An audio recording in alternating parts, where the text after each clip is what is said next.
The meteors, ladies and gentlemen, are 3 toys in one. They're like poi in that you can swing them individually.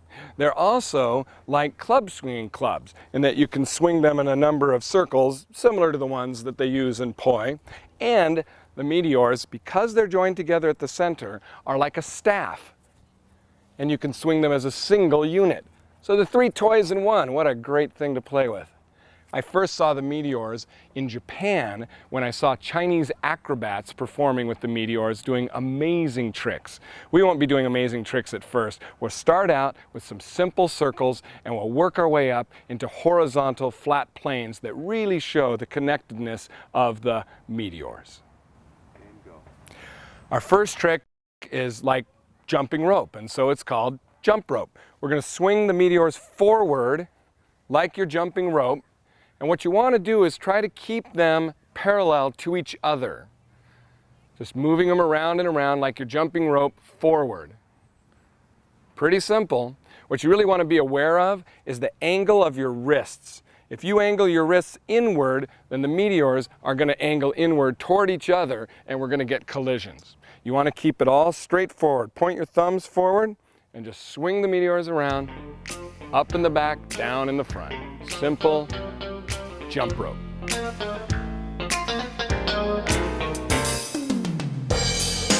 Now the hamster is a trick that reminds me of a hamster running in its wheel. I don't know why. Don't ask me to explain these things other than how to do them. What you want to do here is start with the jump rope and then slowly speed up one side. For instance, the right side. Stop when they are opposite each other. One's at the top, the other is at the bottom. These are asynchronous parallel side circles. Now, here's our jump rope. We go into our hamster, and now I'm going to bring one of them up so that it creates an overhead circle that intersects the side circle. Let's look at that again. We've got our hamster going, they are asynchronous, and I'm just going to start angling the one inward. Because they're asynchronous, they don't hit. When you get them just up and like this, we end up with the Saturn. The Saturn, because it's a circle with another circle going around it, like the planet Saturn.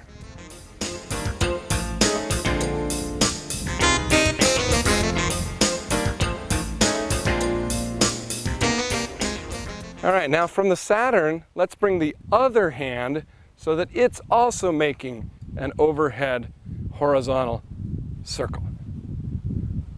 Now they're both going fairly horizontally over my head, asynchronous circles.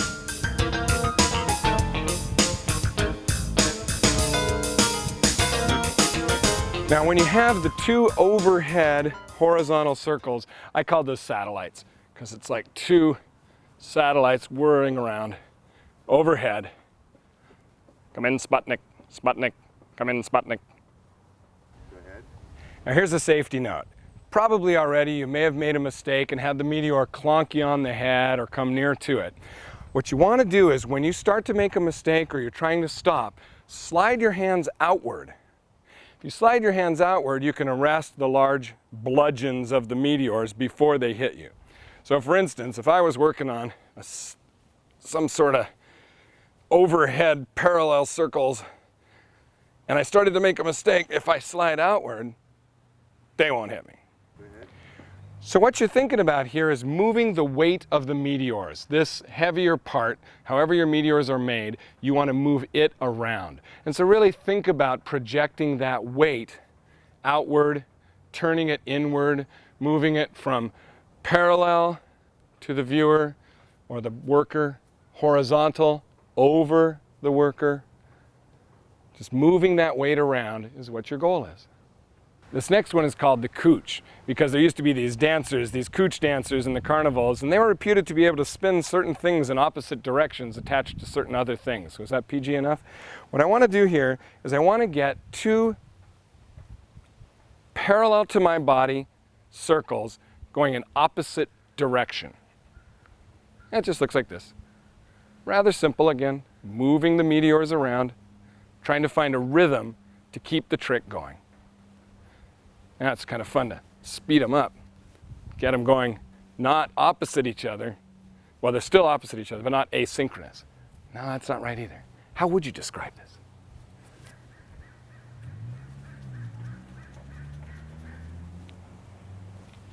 See, here's the funny thing. I'm going right, left, right, left, right, left, right, left. When I try to get them going the same, I'm actually becoming one rhythm. Up, up, down, up, down, up, down. Instead of going right, left, right, left, right, left, right, left, I'm going up, down, up, down, up, down. I'm going to turn to my left and swing the meteor in my left hand over to my left side.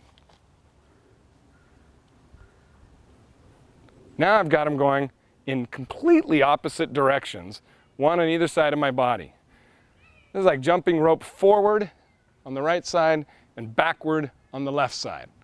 Not possible in Euclidean geometry. All right, we're going to try to go from the couch to the twist. Here we are in the couch, moving them in opposite directions. I'm going to turn to my left and carry the left-hand meteor to the left side of my body. It's a little bit clunky. Try and offset them a little bit for me. Now this particular set of meteors is a little bit short for this trick, but it's a great length for practicing without getting bonked too often. Notice how they're going in opposite directions. The right hand forward, the left hand backward. All right, so now we're going to go into traffic. Traffic is kind of like somebody directing traffic, moving it in one direction. We're going to move the meteors side by side in one direction. Swinging up on the right, down on the left, in this case. Although, of course, you can do the opposite, which I don't practice as much. So, here's what's cool about that sequence of events that we've looked at. We can progress from one to the other, starting with the jump rope. We speed up the right side. So now we're in hamster, I believe. We then tilt the right side so that it becomes horizontal. The left side stays vertical. We're now in Saturn. Tilt the left so we have two horizontals. We're now in satellites.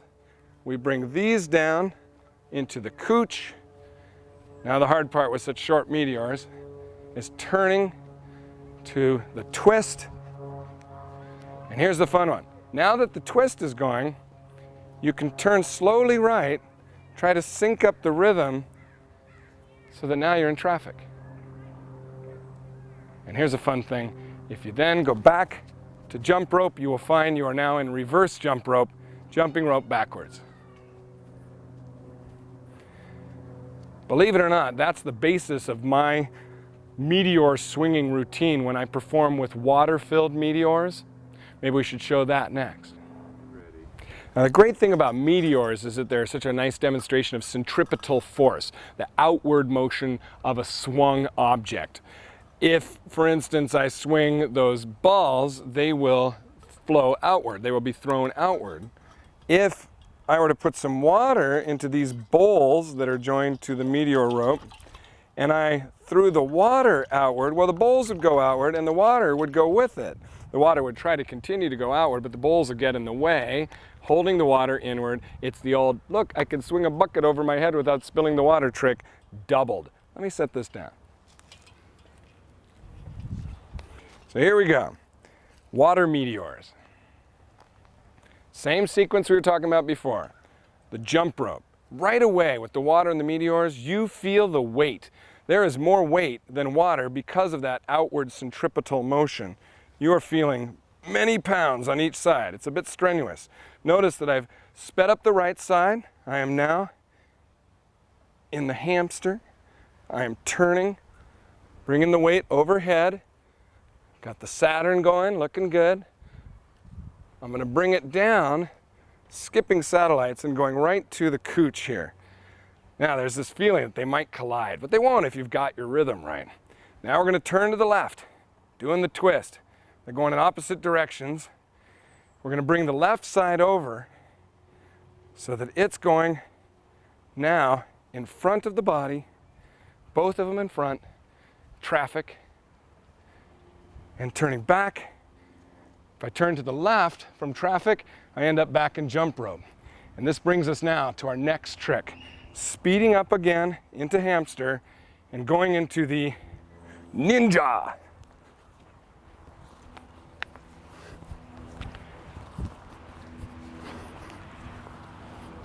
Help me!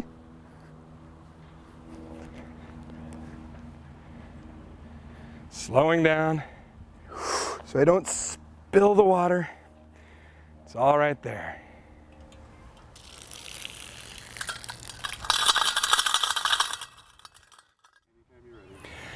Now we're going to try one of the more challenging tricks, but it's a trick that you can use with club swinging, with knife swinging, to intimidate marauders. It's just a useful trick.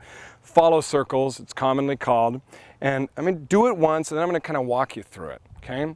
Here we go. This is follow circles, a basic club swinging move, basic poi swinging move, but useful also with the METEORS. And what you want to notice, if I can slow it down, you make 2 circles on the opposite side. In other words, your right hand will make 2 circles on the left side and only 1 circle on the right side. Your left hand makes 2 circles on the right side, yes, and only 1 circle on the left side. See, I told you, it's confusing. Here's one way to look at it. I'm going to cross my right hand over my left, and I'm going to draw a circle on my left side.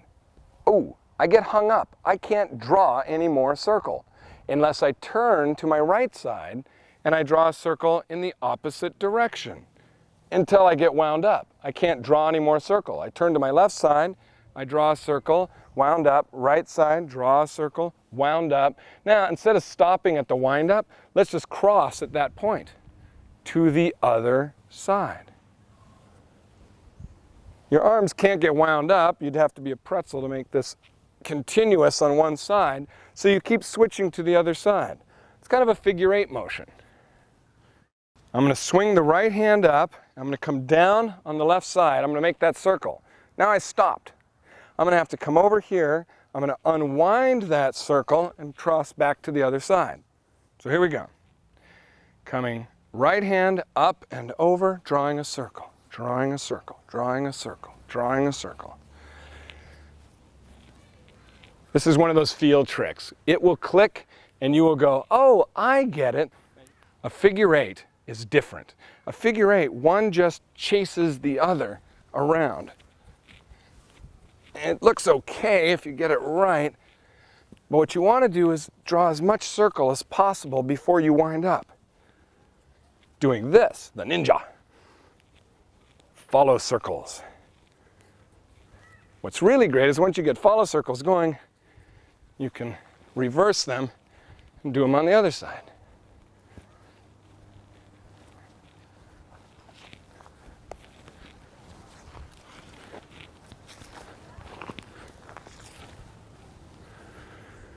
Whew, play. It'll take you a while. You'll figure it out. All right, I've got an idea. Because we have such a high budget for this video, we were able to get a white sock and put it over one of the METEORs, identifying the red left METEOR and the right white METEOR, because right and white rhyme. Now, what I'm going to do is I'm going to hold really high up on the METEORs.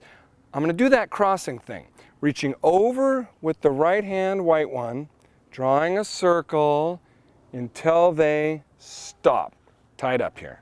Turning to the left, drawing the circle, leading with the red one, coming up and over, now leading with the right one around in a circle on the left, leading with the red one around in a circle on the right, and I'm holding up really tight on my METEORs so that I can start letting them out as I continue the motion until I've got a pretty good follow circle going. Now, remember what I said, that the opposite side has 2 circles? You can see that when we identify the white right one. When the right one comes to the left side, closer to you. See how it makes 1, 2 circles, 1, 2 circles, 1, 2 circles, 1 on the right, 1, 2 on the left, 1 on the right, 1, 2 on the left, 1 on the right, 1, 2 on the left. And of course the red one is doing the same thing in asynchrony. See, don't I look tough? Hey, you want a piece of me? We're going to try a move called the fountain. The fountain comes out of the follow circles. Notice in the follow circle that there's a point where I'm wide open, okay? You can see that spot right here. They're open. No arm is crossed over another arm. They're just opposite each other for just a moment before you flow into the next side. When it's open is when you can switch to the other side. When it's open, I can switch facing this direction. When it's open, I can switch facing this direction. Also, when it's open, I can reach up overhead and go into this move. Putting them together, we have what's called the fountain. Doing a follow circle to the left, to the right, overhead, to the left, to the right, overhead. Notice that it opens at the very top in opposite directions. Another way to get into this is doing traffic. If I remember correctly, if we're doing traffic, swinging them to the left, I can bring them overhead so they're going in opposite directions. It's very hard to keep the rhythm exact on this. We're going to try a trick called a pinwheel here. I'm going to hold them both up on the left side, swing them down and behind me, then in front of me, so they make a figure 8. Notice that the white one is going in front of me, behind me, in front of me, behind me, in front of me, behind me. It's not a follow circle. It doesn't make 2 circles on the front. If it did, it'd hit you in the head. This pinwheel is the middle part of the fountain. Follow circles, crossing to the other side, coming up into the pinwheel. Follow circle, pinwheel. Follow circle, pinwheel. Here's a fun one to do with glowing meteors or fire meteors. If you've got a jump rope going, you can feed, for instance, the left hand one out, so it gets longer while the right one gets shorter. And now you've got 2 circles, and if they were glowing, it looks like a circle inside of a circle. So far what we've been doing can be done with poi, with swinging clubs, a number of different things. What we want to look at now is the fact that these meteors are joined together. And this allows for active grip single circles. In other words, throughout most of the early stuff, we've been hanging on tight. We seldom let go or let it slide at all. In these next moves, you've actually got to release and catch with your hands, but we're not going to make separate circles either. We're going to make single circles where we're opened to full width and we're using it more like a staff. The first trick is the helicopter. The helicopter is a single horizontal circle overhead.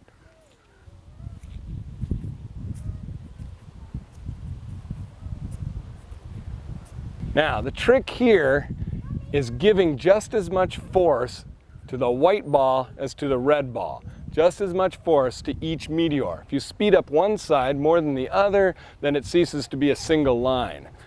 And what I find is that my thumbs are leading. When I grip with my right hand pushes around with my thumb, pushes around with my thumb. When I grip with my left hand, it grabs and the thumb pushes around.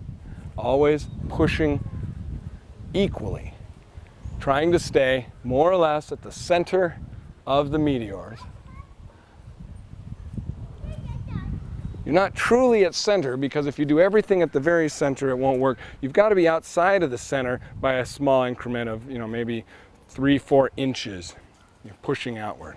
So let me show you how to start the helicopter. I like to think of it as like a bullfighter. You're standing there, the erect posture, you're holding the meteors out on one side, and what you want to do is lead with the left-hand meteor, the red meteor. You want to lead with the red or left-hand meteor. swinging it up, carrying it around over your head. Let's look at that again. I'm going to swing it up to my left, and I'm just releasing the white one. I'm not throwing it, I'm just releasing it, letting it be pulled along by the acceleration of the red one. We can do it fairly slowly once they're balanced. Heavier meteors are easier to do with than light ones. A good exercise is just holding your meteors, swing open so that they each go out, so that they don't go out together like this, but one leads and the other follows, opening up, like throwing a cape. And once you've got that open feeling, again I'll lead with the red one, you let go. At the point it feels open, you let go with the right hand and re-grip. So.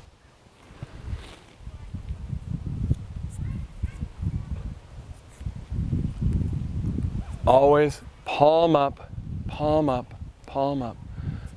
And once you get it going, you can get going quite quickly.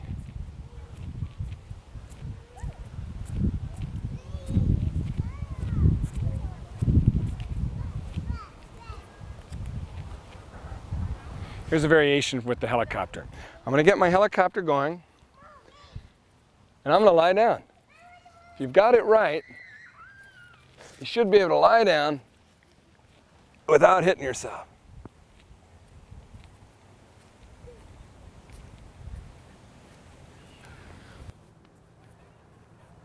Okay, here we have a one-handed helicopter. You notice that I'm off center here. I'm pushing the white one more than the red one here. It's hard to maintain for a very long time without a lot of practice. And you know, I got a life. So let's try it again, going from the helicopter. And what I'm finding is that I'm pushing upward. Just before the release, I'm pushing upward. So that while I make the release, I'm not actually holding the weight of the meteor. I've pushed it slightly upward, and then I make the grip change, the release. Helicopter, one-handed helicopter. Back to the helicopter. It's good if you have, like, for instance, glasses and you need to push them up. Yeah, very important. I'm going to try to go from a helicopter and bring it down around my body once and back up. To do this, when my thumb, my right hand thumb, is pointing to the outside. So, when my right hand has it, my thumb begins to point to the outside, to my right side. I'm going to drop it downward. And you notice it went down kind of over my back. It's then going to come around my waist. Here we go. Right thumb to the outside, over the back, around the waist, back up into almost a one-handed for just a moment.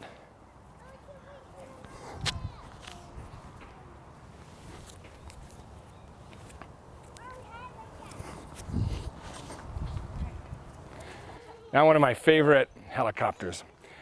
I would call this helicopter behind the back. Very descriptive name. What I'm going to do basically is go into a one-handed helicopter on the left side, and then on the right side, and back. As I do this, I bend down so it can all happen above my back.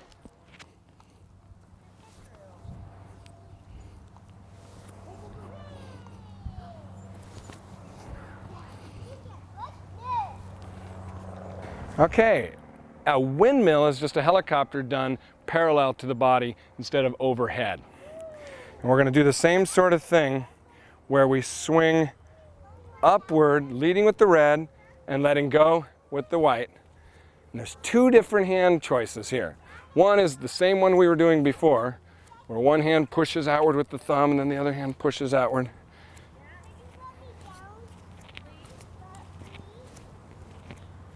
The other one is more like if you were just spinning a propeller. keeping one hand as the grip and the other just pushing. And that one is a nice initial way to approach this. My right hand is just pushing down, pushing down, pushing down, pushing down. My left hand is just keeping it up. It's holding the weight while my right hand gives it the impetus of spin. Let me get a close up on that.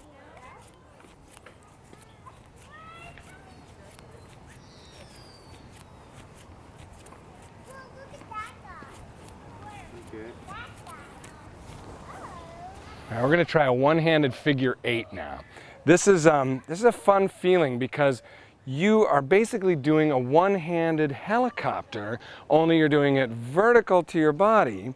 And what you find is that if you push one side, accelerating it mostly, let's say the white one, I'm accelerating it with my thumb, and I'm just kind of allowing the red to come along for the ride. Now I'm going to let it wrap around my wrist, gaining an extra circle. This may or may not look interesting now, but when they're on fire, it looks pretty cool.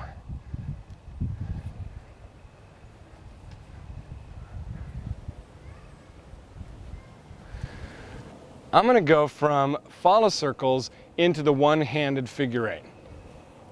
Here's my follow circles. I'm going to let it open up, releasing with the left hand and just going into the figure 8. It's a little harder to come back, but you can do it. Let's try a sequence using some of these moves. Let's go from follow circle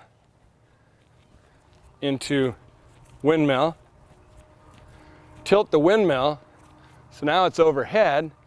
We're doing a helicopter in the traditional style. And then behind the back.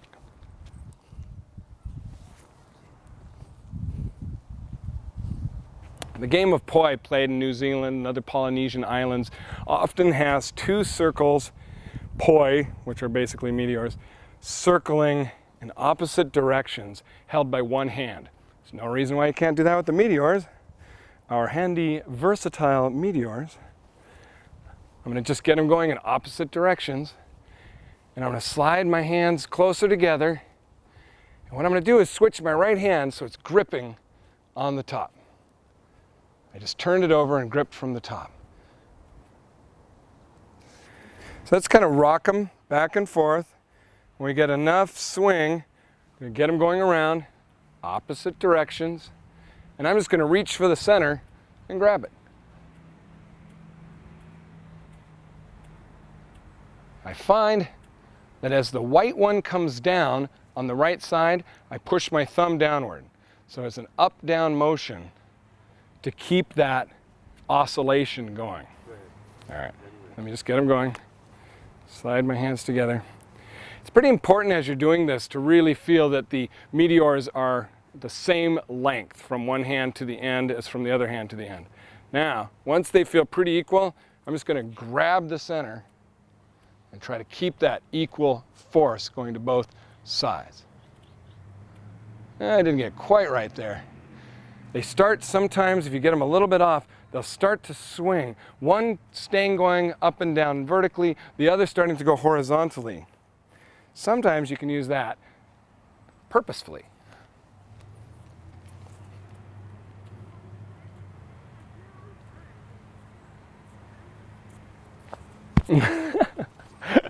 You can. I can't.